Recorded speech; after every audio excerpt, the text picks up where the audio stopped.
In order to talk to you about the subject that I'd like to talk to you about today, I'd like to give you a little background. It has been my experience as a teacher, and I've been teaching, I guess now, it's been about 15 years now that I've been teaching. And so I've accumulated some experience. My experience has been that here in the West, when students come to Dharma, when they embrace Dharma, and even when they've been practicing Dharma for a long time, they have the attitude that, and it's an incorrect attitude, it bears examining. We have the attitude here in the West that we as people are going to that church or that temple which is out there somewhere. We go there and we act in a certain way according to the beliefs of that church or that temple.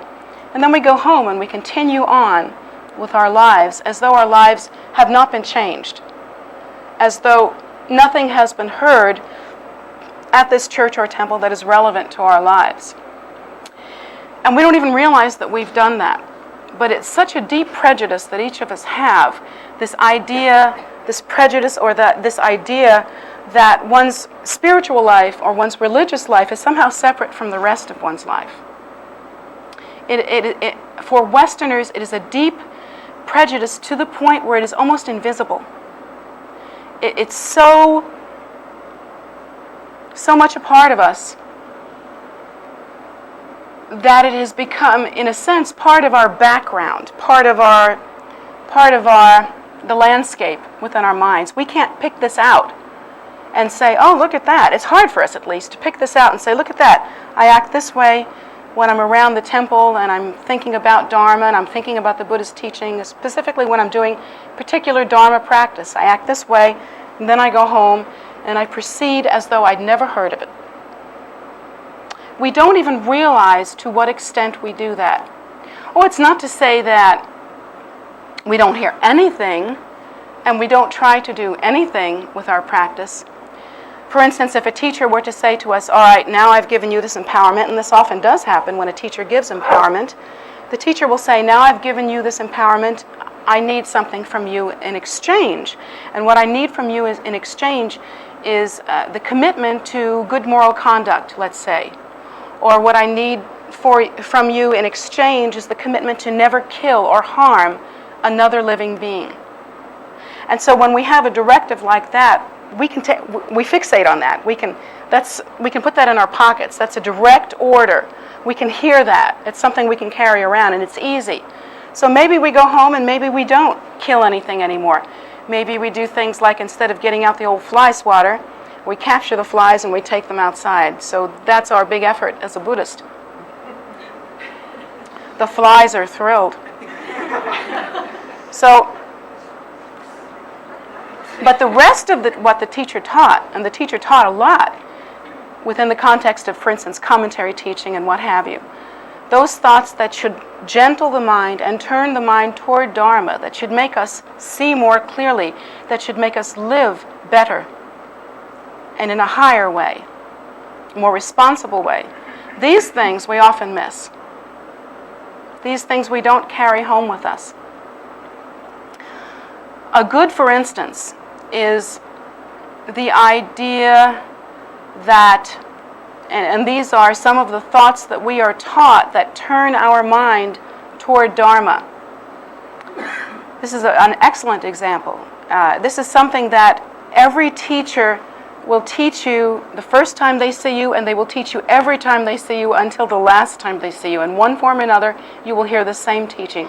And that is the thought that samsara, or the cycle of death and rebirth, is tricky, seductive, that it is a narcotic, that samsaric living deludes us into a feeling of safety, but that in fact our lives, which are samsaric lives, which are, since we have been born, they are involved in the cycle of birth and death, our lives in fact, according to the Dharma teaching, pass as quickly as a waterfall rushing down a mountain. That's an interesting thought, and actually that's a very interesting image. It's a perfect image, in fact, by which this teaching can be taught. And the reason why is that when you look at a waterfall rushing down a mountain, you might see a waterfall rushing down a mountain for hundreds of years, thousands of years. You could go to some place where there's a very high mountain. Perhaps there's been a waterfall there for 1,000 years. And so you might think to yourself, my life is going to be as fast as a waterfall rushing down a mountain? Good deal. Except that's not how it's meant, you see? Because what the Buddha is talking about is that if you took 1 cup of water and dropped it from the top of the waterfall, it would be down at the bottom of the waterfall in a flash. You couldn't even follow it with your eyes. It would happen so fast. And that is how fast our lives pass. Now, when we are looking at our lives, we look at it the way we look at a waterfall going down a mountain. We don't see the cup of water. We don't think like that. We don't want to think like that. Who wants to think like that? We see the waterfall as being something stable. So this analogy becomes perfect, is perfect, really. When we look at our lives, even though the evidence is clear, I don't know about you, but I don't look the same way as I did 10 years ago. Do you? Even if you're 20, when you were 10 years ago, you were 10. You still don't look the same way as you did 10 years ago. When you're 45, you know you don't look the same way as you did when you were 35. And so the evidence is clear, and you see it every morning. You see it every morning when you brush your teeth or do your hair or shave or whatever it is that you do. You know about it. In fact, you're playing this little game with yourself. I know, because we all play this little game. Trust me on this. Especially the women can really identify this. We play this little game with ourselves. We're not graying because we can go to the hairdresser and he will fix it. And every now and then we get really brave when the guy's up there fooling with our hair and putting the glop on. We say, okay, how bad is it? How gray am I? And I don't know about your hairdresser, but my hairdresser takes my hand and lovingly speaks to me and says, you will never be gray. I will help.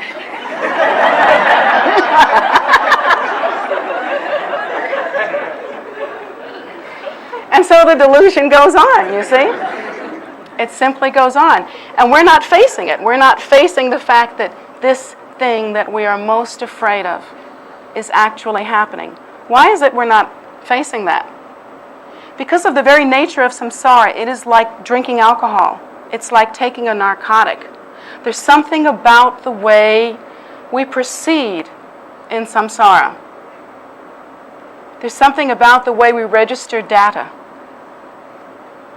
that causes us to not see time passing, to remain fixated on a certain internal idea and not really taking into account what is actually happening. We learn instead to accommodate ourselves. We start dyeing our hair. We put on more makeup than we did 10 years ago. What else do we do?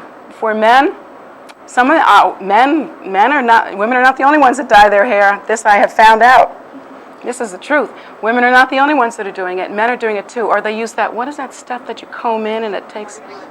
Grecian formula, yeah. Grecian formula. Some men use the Grecian formula.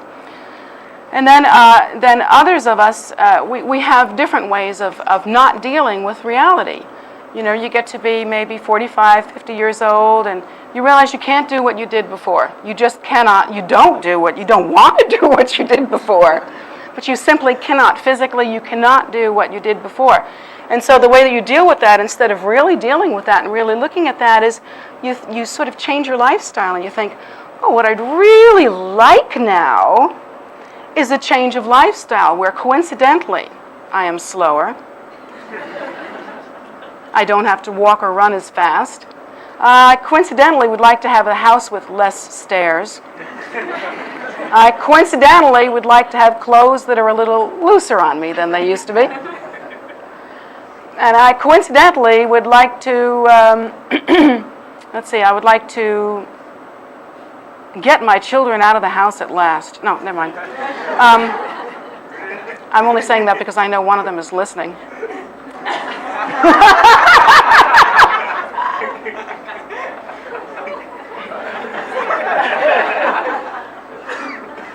Thought I'd take care of a little family business while I'm out here.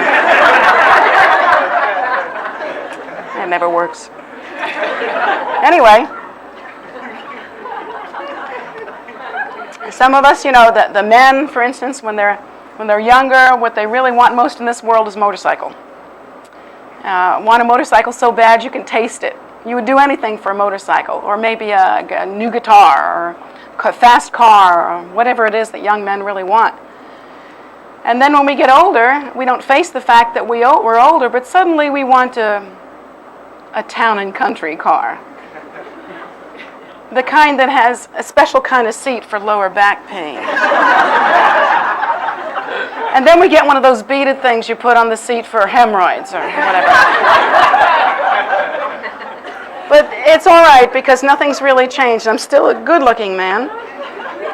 You know, that's the way we think. We're just missing something here. We are not facing reality.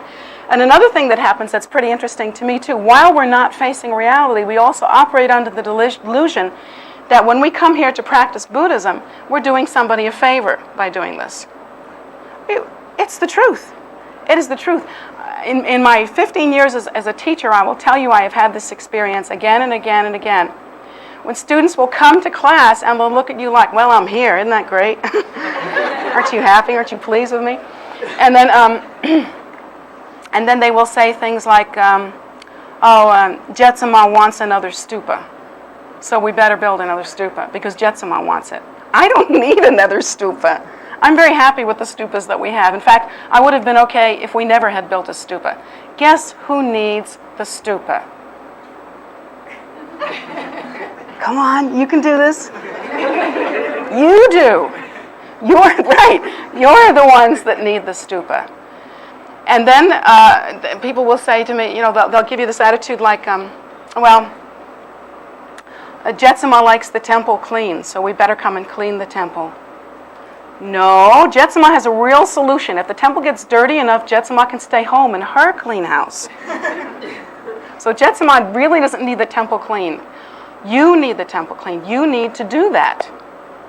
Because the Buddha's teachings tell us that if you are to build a stupa, or to clean or to care for the body of the three precious jewels, and here the three precious jewels, the Buddha, the Dharma, and the Sangha, are housed in this temple, then you are accumulating merit.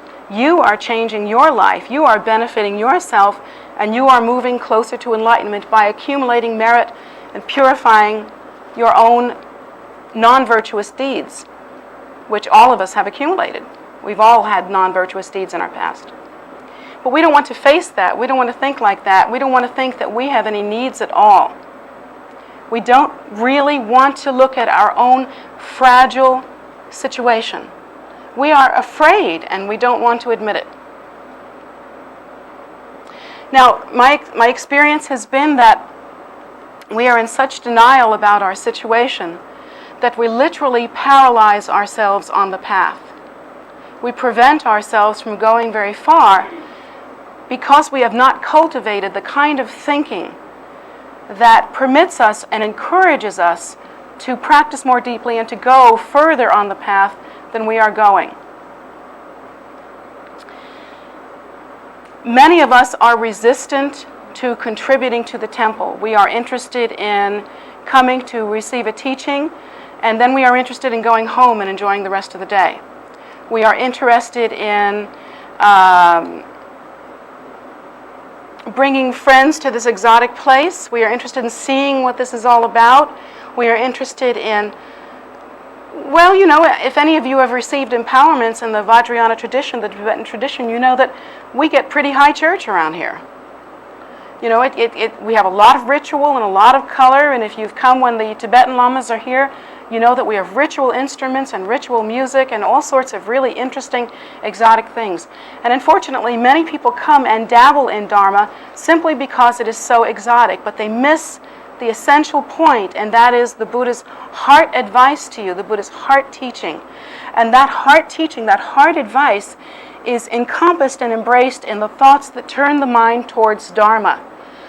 And those thoughts are that, first of all, we are existing right now in a precious and rare human rebirth.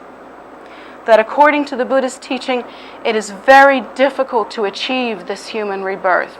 Because in order to achieve this human rebirth, you have to have accumulated enough virtue, enough merit in your past, number one.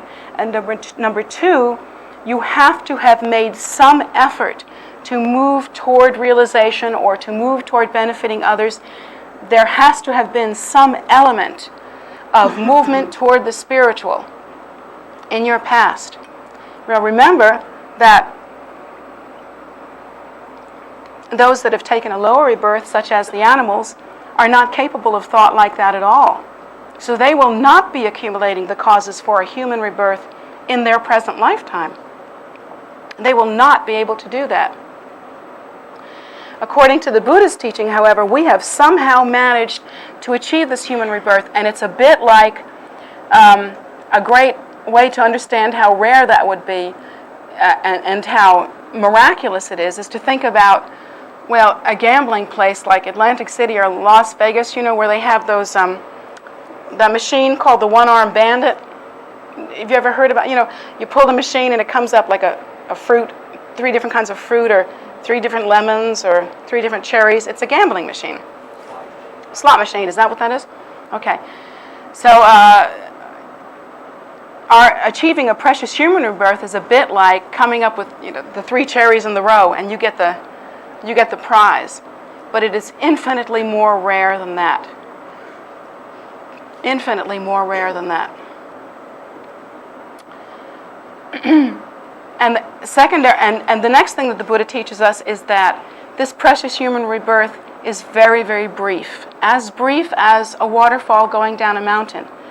And there is no way that you can appreciate that when you're young. There is no way. I know, because I've been young and I've been middle-aged, which is what I am now. And there's no way. There's no way. No matter how smart you are, no matter how spiritual you are, no matter how you try to stop and think about it, it is so difficult to understand how quickly our lives pass. And when we reach middle age, the big hubbub, everybody talks about how we all have midlife crisis. Well, that's what it's about. It's during the middle of our lives when we realize that basically we have been on a weekend pass, and honey, it is Saturday night late. And the only thing you've got left is Sunday. You remember how you used to feel when you were a kid and you looked forward to the weekend so much all weekend long, and by the time it was Saturday night, you have this kind of funny feeling, realizing that it's pretty much gone. The only thing you have next is Sunday, and you have to go to church the next day. So that's how we think. And right around midlife, we begin to understand that life is very short. But it's very difficult to understand it before that. Particularly since in our culture, we are not permitted to see death very much. When our relatives die, they put them in a bag and cart them off. We never get to see them. We get to see them when they look pretty.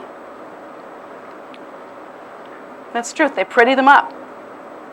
And then they show them to us after that. But we never really understand what has happened. So we're shielded even from having that kind of sensibility.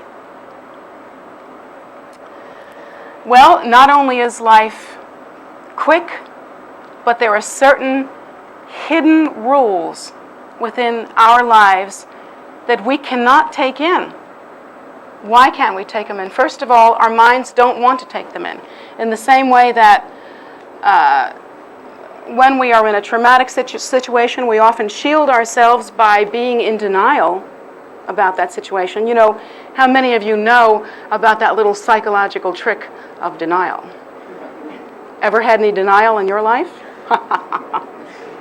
Any of you married? So,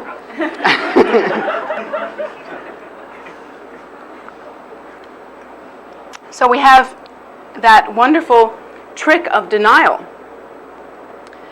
We are in denial about what is happening with our lives. We just don't think about it at all. And then the other thing about it is that if you think about how our minds work, what are your earliest memories? Some people say they can remember infancy. Some people say they can remember 2 years old. Some people say 4. Usually it's about 3 or 4 years old that you can have your earliest shreds of memory. It's usually that's the case. From that time until the age that you are now, that's all the real memory that you have. So you have a problem, and that is you cannot learn cause and effect. There's no way that you can learn cause and effect thoroughly from your life. Do you know why that is? Because many of the causes that have caused your life to be the way it is now did not happen in this lifetime. According to the Buddhist teaching, you have lived many times before. Not once, not 10 times, but uncountable times in many different forms. And most of the causes that bring about the results of your life right now have been brought about or have been birthed previous to this incarnation. So you can't possibly make the connection between cause and effect. You know, many people resent the idea that it's actually karma or cause and effect that causes us to suffer when we suffer, because we don't like the idea of thinking that we actually deserve this. We don't like that kind of idea. We don't like the idea that we may have been bad in the past. Well, that's just because that kind of thinking is a bit childlike, isn't it? Truly, it's a bit childlike. Many of the causes that you can't actually, well, let me backtrack a little bit. When you look at your life right now, let's say you are experiencing extreme poverty, or let's say you are experiencing some kind of terrible illness. If you're experiencing extreme poverty, it's probably because in the past you have had a lack of generosity toward others. If you are experiencing some terrible disease, it's probably because in the past you have broken some vows or commitments that you made with your body. These are the Buddhist teachings. Those things may not have happened in this lifetime, probably have not happened in this lifetime. Maybe in this lifetime you're very generous. Maybe in this lifetime you're keeping as many commitments as you can possibly manage. Maybe you're doing the very best that you can. Doesn't it seem unfair, therefore, that you would suffer from something that happened in a previous incarnation? Well, what's really unfair about it is that you can't connect the dots. That's the problem. You can't connect the dots. There's no way that we, as ordinary samsaric beings, ordinary sentient beings, with limited view, can possibly connect those dots. It's impossible. If you were seeing that your life was filled with terrible poverty and that no matter what you did, there was no way to get out of it, and yet you look at your life and you think, well, I have been generous. I've tried, you know. I mean, I've tried to give to others. I've tried to be kind. I mean, I haven't always done it perfectly, but I've tried. So why do I deserve this poverty? It's very difficult for us under that kind of situation to do anything other than feel sorry for ourselves. And that's what most of us end up doing.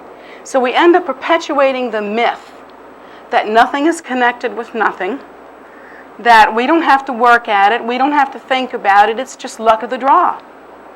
And so we end up spending most of our lives in denial and complaining, and just not getting the big picture. That is the worst thing about samsara. That, I think, in my opinion, is much worse than how fast our lives go. I mean, if we have just even a meager lifespan of, say, 60 years, if we really got it, if we really understood cause and effect, we would probably be motivated to start practicing early, and by the time we were 60 and ready to die, we'd have something accomplished.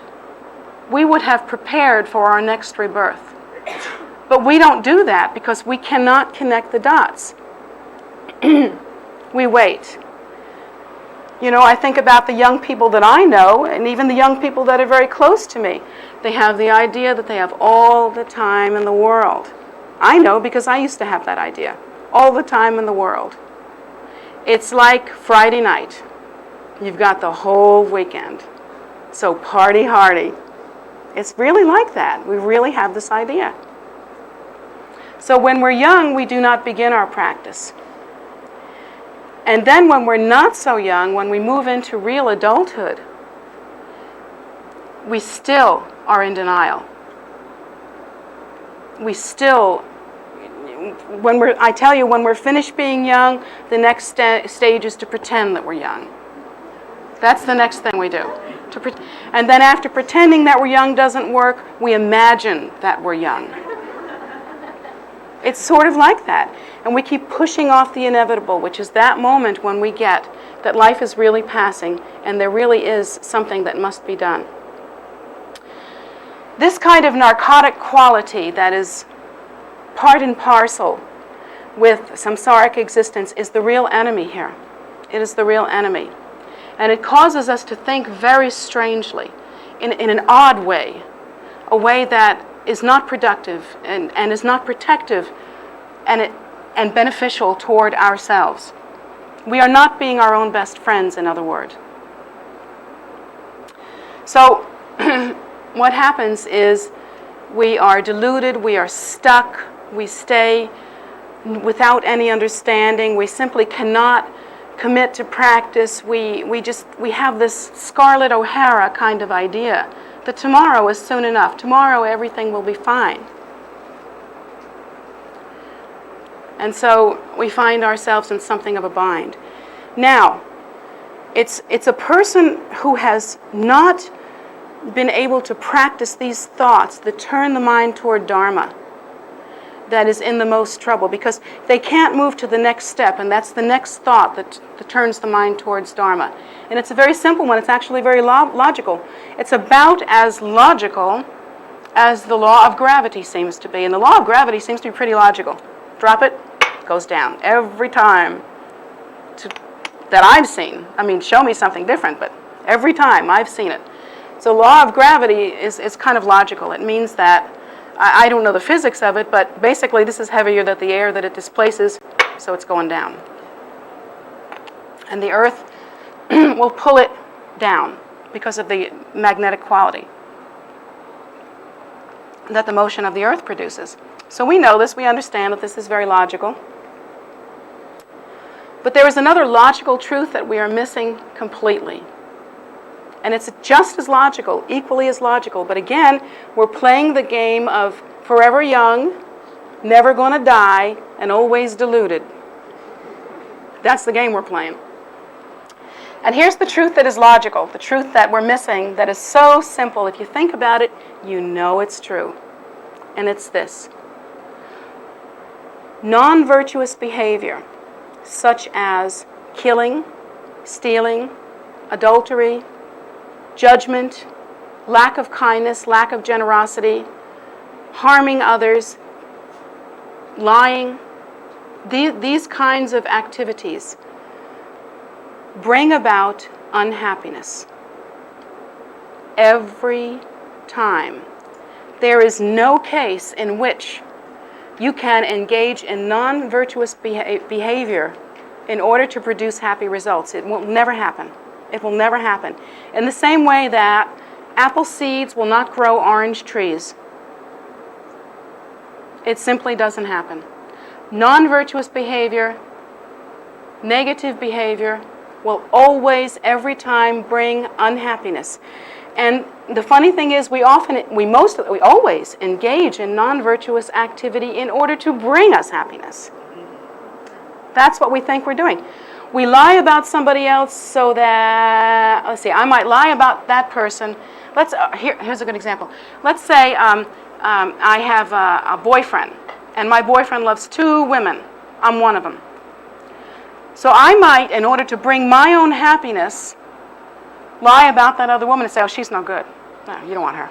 She's no good. I might lie about that other woman so I can have this boyfriend. And I'm thinking that this lie is going to bring me happiness. It's never going to happen. It's never going to happen. Because eventually what's going to happen is someday you're going to want something very much. Someday you're going to be completely and totally entitled to something. And that person will be able to keep that from you. You see? May not happen in this lifetime. May not happen in the next lifetime. Could happen 10,000 lifetimes from now, where you couldn't possibly remember. But it will make you unhappy. Eventually, it will make you unhappy. So, the same way with, let's say, people that like to gain power over others. A lot of people play the power game of trying to gain power and domination over other people simply because they feel if they can control others, it will make them happy. They will be powerful. They will be, shielded from hurt because they are dominant and others are weaker than them. And so they don't care whether they hurt the people under them or not. They do whatever they want to do in order to make themselves happy. That's what people do. What they don't realize is that in every conceivable sense, they are making themselves more and more unhappy. That kind of power over others will never produce happiness. That in some future time, that very person who is such a power monger will be the most powerless of sentient beings. Think about the helpless little creatures that are kept in cages and pet shops to be sold to who knows.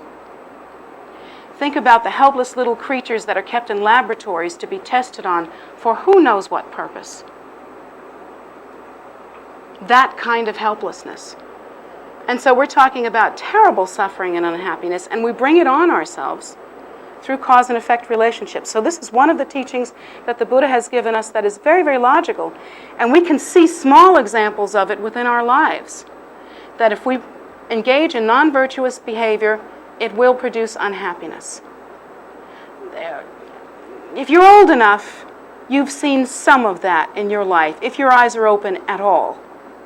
If your eyes are open at all, you have seen that you have often boxed your own ears, that you have often hurt yourself by engaging in non-virtuous activity that has brought you suffering.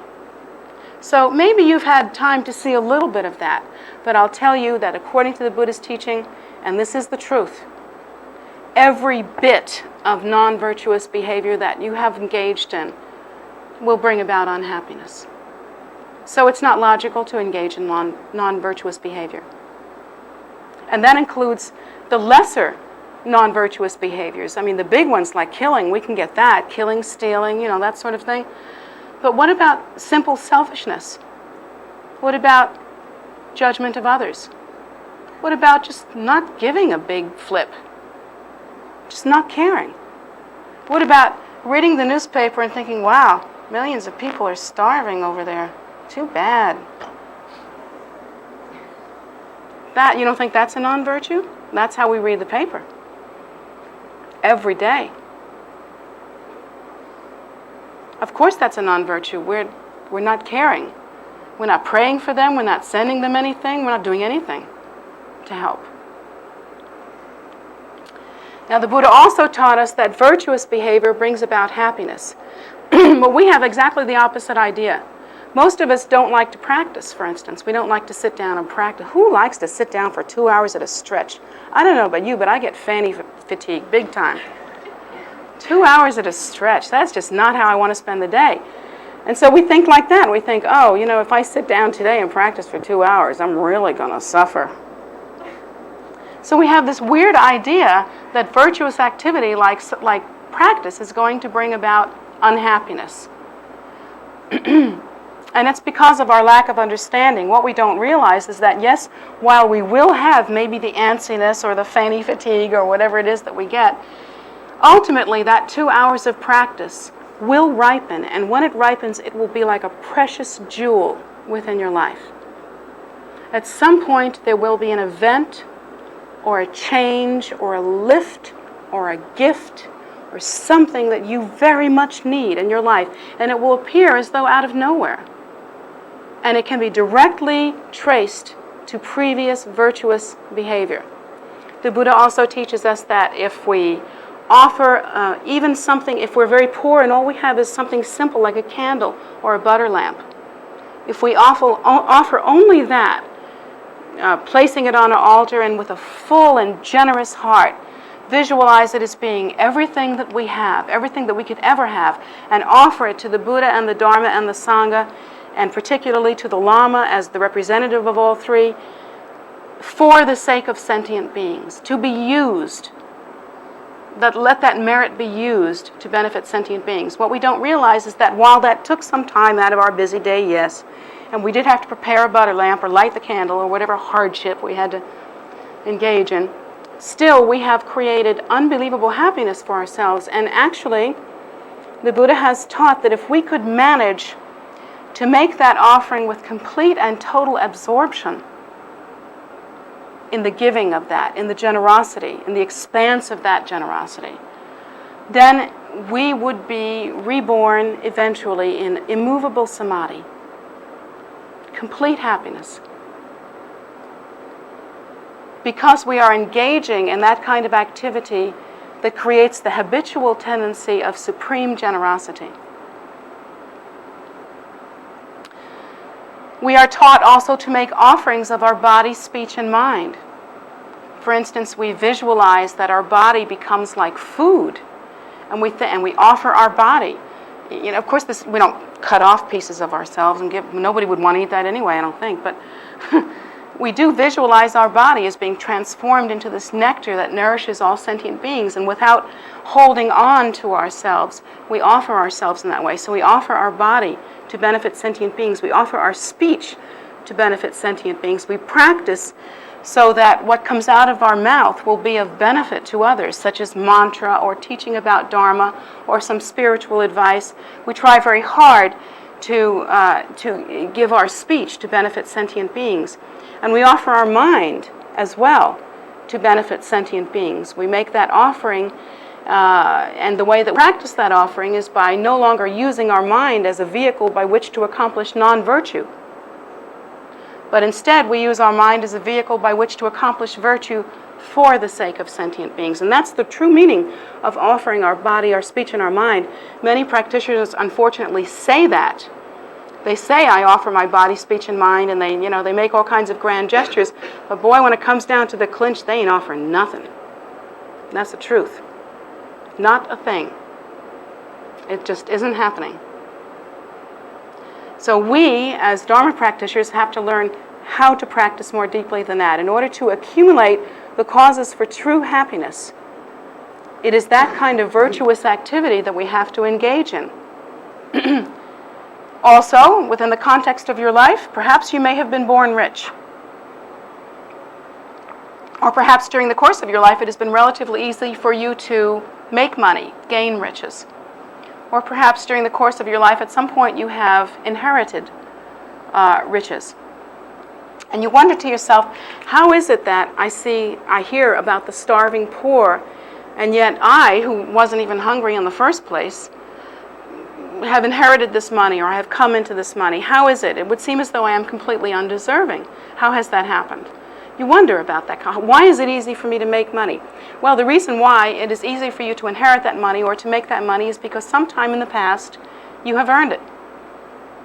And the way that you have earned it is by engaging in virtuous activity concerned with generosity toward others. You have given food to others. In this life you always have enough to eat and more. In fact, the problem is not eating too much. So then If you have a lot of money and things have been pretty comfortable for you, then sometime in the past you must have been very generous toward others.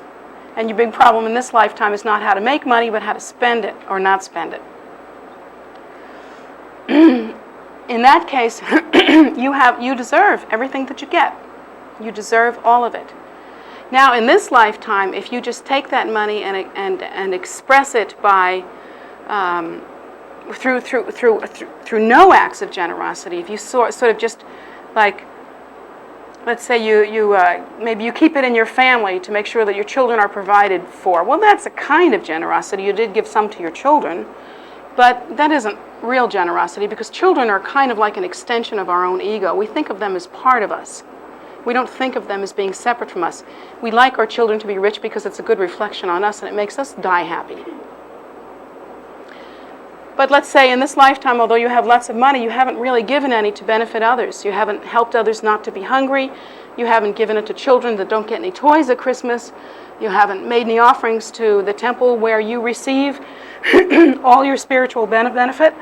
You haven't done, you haven't done anything with your money. And do you think then that in your next life you're going to somehow be able to legally make it happen, that they'll find you in your next incarnation and give you back that money? Au contraire, my cher. That's Brooklyn for no. So it is not like that at all. It's not like that at all. It's not going to happen. First of all, no one will know where you've gone after you die. You can't take it with you. It's not going to appear again in your next life. Forget it. It's not going to happen. But in your next life, you will probably be born much poorer, because even though you had the money before, you were not very generous.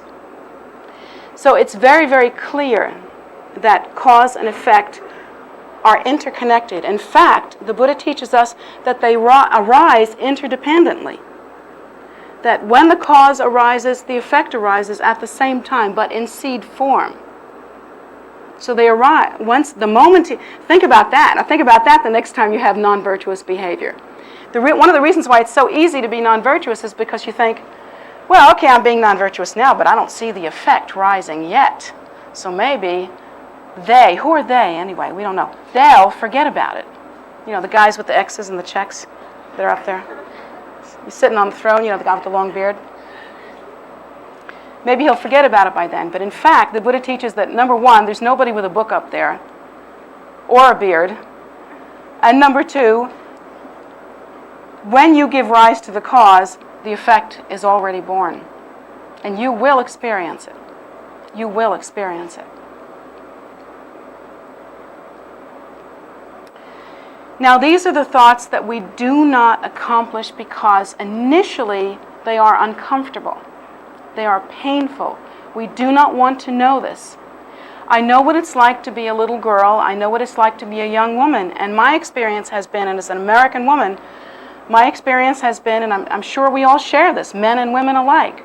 We have this idea that, you know, when you're young, you know that by the time you get to be an adult, you're going to have all the answers. And in fact, you do have all the answers until you're about 25. Before that, you're omnipotent, you see. And then when you're 25, you're no longer omnipotent. And you know why that is? Because you have a brain that has finally started to grow in your cranium. Before that, it was only brain buds. So anyway, now that you're about 25, you're beginning to realize that you don't have all the answers, and the omniscience, the supreme omniscience that you were afflicted with earlier is dissipating. And that happened to me too. When I was little, I used to think, when I grow up, I'm going to be completely comfortable. I thought, when I have children, I'm going to raise them just this way, and I will never do this, and I will always do this. Who's had good luck with that? I want to know. Have you ever heard yourself yelling at your kid and you find out you are your mother? You have turned into your mother for real? Well, that kind of thing has happened. And you grow up and you think, when I grow up, I'm going to have all the answers. When I grow up, I'm going to be secure. When I grow up, I'll have financial things work out. It's all going to come together for me. When you're young, you think like that. And when you're older, you realize almost none of it's going to come together for you. Almost none of it. Some, yeah. There are good things in life. There are good things in samsara. But you realize that it's not what it seems to be. As practitioners, and these are some closing thoughts, this is really what you have to take away with you. As a practitioner, you cannot fall into the trap that we as younger people fall into. You can't stay there very long. And you that are younger, you need to start thinking about this. Create the habit of thinking about this. Samsara is a diluted experience. It's like a narcotic. It fools you. It creates a way for you to look in the mirror at 45 with dyed hair and think, I'm not dead yet!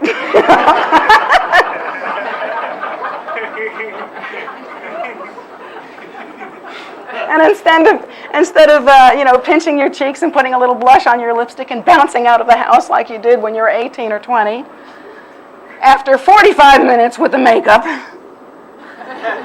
then you look at yourself, blink twice, hope that the eyelashes don't stick together, and go, I'm not dead yet! Again.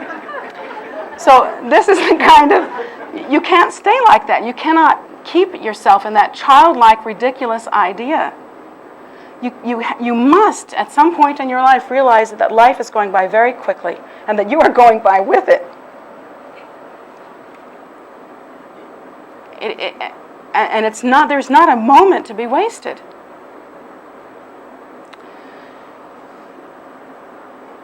And that when it comes to who should practice and who should not practice, it is not for you to practice to impress your friends. It is not for you to practice because I want you to practice and it would please me. Certainly not. It is not for you to practice because you'll be, cheek by jowl with the other people here who are practicing. It is for you to practice because this is the nature of your situation. You are involved in the cycle of death and rebirth, and life passes quickly. And if you do not prepare for your next life will not be what you want it to be. That there is a very good chance that you will end up with a lower rebirth or a rebirth of extreme suffering. And so when you think about why you should embrace spirituality, particularly when you think why you should embrace the path of Dharma, don't do it for me, don't do it for the temple, don't do it because it's cool, do it because you must. When you give money to the temple, do it because you need to, not because we need you to. Do it because understand that you are the one that needs to practice the generosity. That's your medicine. Do not make the mistake of thinking that your root guru or your lama is the one that needs the temple. It's completely false. It is not the lama that needs the temple. It is the students that practice there. This is not my temple in Poolesville, Maryland. This is your temple in Poolesville, Maryland. You should take pride in its cleanliness. You should take pride in its prosperity. It should embarrass you when the bills are not paid here. It should embarrass you when things are not going well at the temple, when there's not enough participation, when we can't find someone to cut the grass. Because this is your temple, this is your house. Spiritually, you live here. This is for you. If you could just get that one small truth and take responsibility for your practice, whether it's the karma yoga of engaging and protecting your temple, propagating the teachings, making this place firm and pure and safe for others to come and practice, or whether it's the meditational yoga of actually engaging in sit-down practice in order to benefit sentient beings, or both. Hopefully you're doing both because that's what's needed. Whether you're contemplating, teaching, offering, practicing, praying, meditating, whatever it is that you're doing it because you must do this. You are preparing for your next rebirth.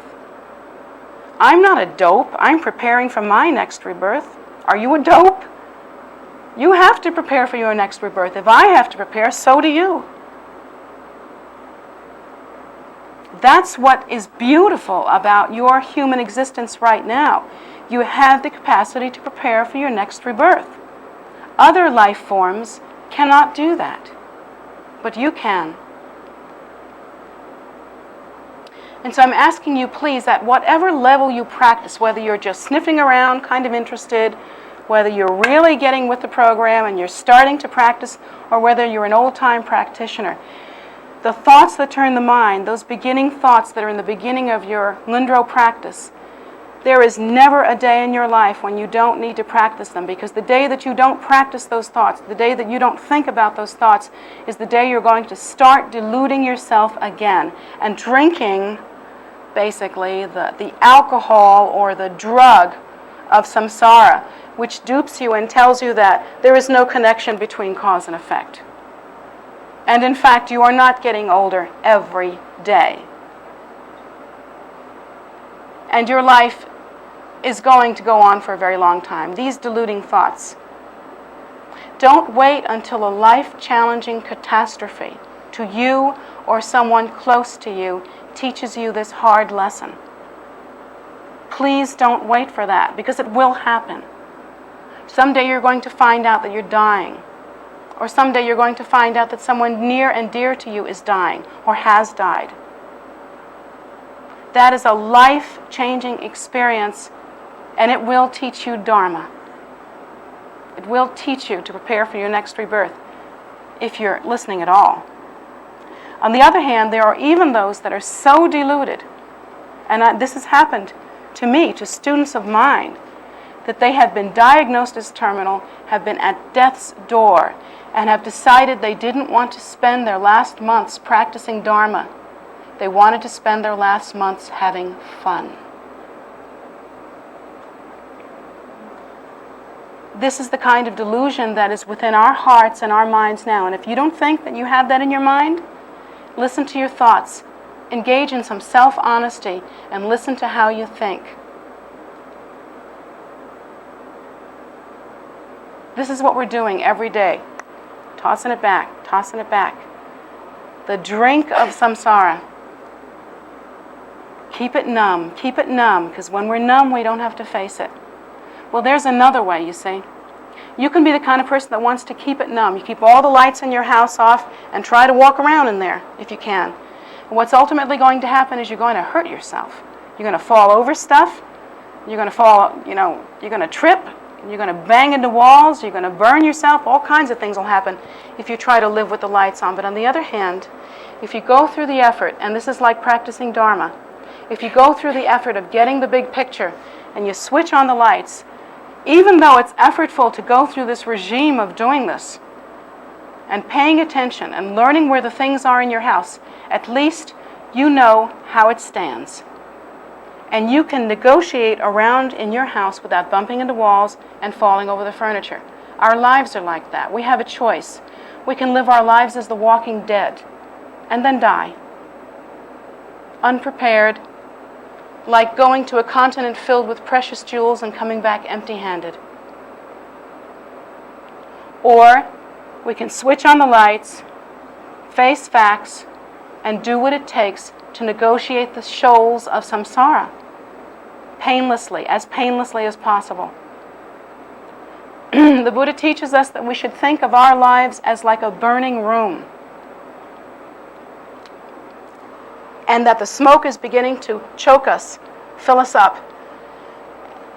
And if you're in a burning room, eventually you're going to get burned. It's going to consume you, right? So think of ourselves as being in a burning room and think that there is one door. That door is wide open to you. Do you get that? It is wide open to you. That door is the door of Dharma. There is one door by which to escape. And you can walk out that door, and you should think of the very doorway of that door as being your own root teacher. That is the implement, the tool that you should use to get out of that room. Your teacher, your practice, Dharma. If you were in a burning room right now and your skin were beginning to crackle and the smoke were beginning to overcome you, how would you think about that door?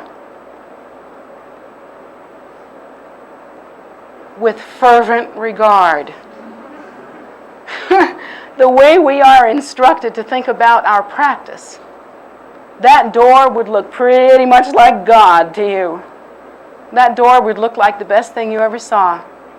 Every breath of air that came through that door would be sweeter than anything you have ever known, because that door is freedom. You should think about your practice that way, because that is the way it is. That is the way it is. In samsara here, we are locked in a burning room, and there is a door. And we have the great good fortune of not only seeing that door, but having the capacity to exit through that door. And not only that, but that door has a door sill that is friendly and helpful and appropriate for the size and shape of our bodies, that will help us to exit that room comfortably. And that's how we should think about our practice. Number 1, wake up. Number 2, get the big picture. Number 3, act as though you were sane and reasonable person, which most of us don't act like. We don't act like sane and reasonable people. I'm not telling you anything you didn't know. You know that life is impermanent. You know that you have suffered. And you know that you feel unable to really face all these things because it seems so hard to simply live a virtuous life. But I can tell you that it's like anything else that you do for yourself, that you do as a friend for yourself, that's good for you, such as changing your diet to really nutritious food. At first, when you do that, you know how it is when you can eat anything. A cast iron stomach. I mean, the things I ate when I was young, I can't even look at now. Now, I'm 45 years old and I have to eat right. If I don't eat right, I don't feel good. But do you remember what it took to change into learning how to live well in that regard? To go from eating the food that I liked to eating the food that I have learned to like was hard, and I didn't want to do it, and I didn't think I was up to it.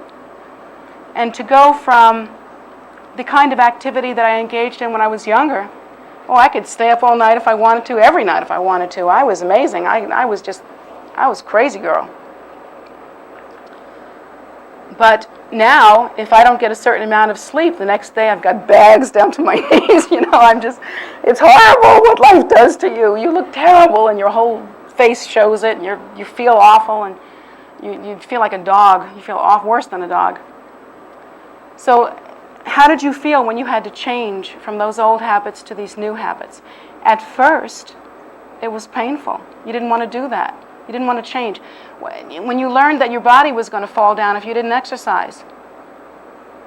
When you first started to exercise, you hated it. You hate it. Nobody likes it when they first start to exercise. It's painful. Your body doesn't want to do that. But then when you finally do start to exercise, your body likes it and loves it and it feels good. And living a virtuous life is like that. At first, the decision to live a virtuous life is painful because you have to face the facts first.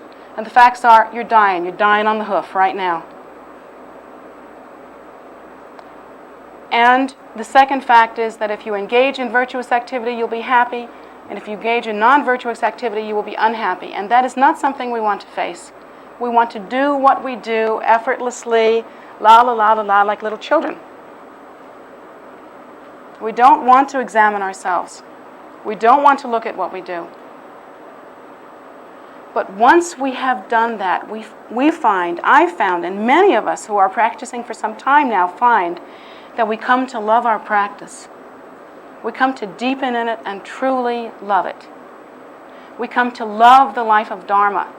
We come to love a life that is engaged in bringing benefit and happiness to others.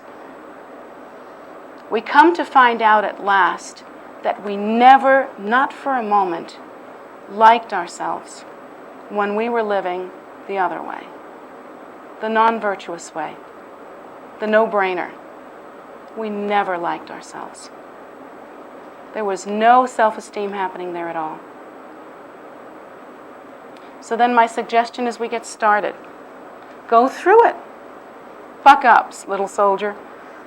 Do what it takes to stand up tall and open your heart and get the big picture. And then once you do that and you start to engage in a virtuous life, your mind will be smoother. You will be happier. You will be happier. This I promise you.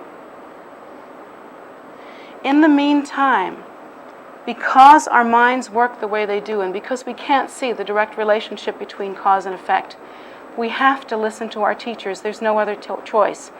Because our teachers have crossed the ocean of suffering, just as the Buddha has done, crossed the ocean of suffering and have returned for our sake. And our teachers, having seen the further shore and having seen the journey there and back, have come back to bring us this understanding. Live this way. Bring your life to the pinnacle of what it can be and hold it steady. And grow up. Because that's what it takes to be happy.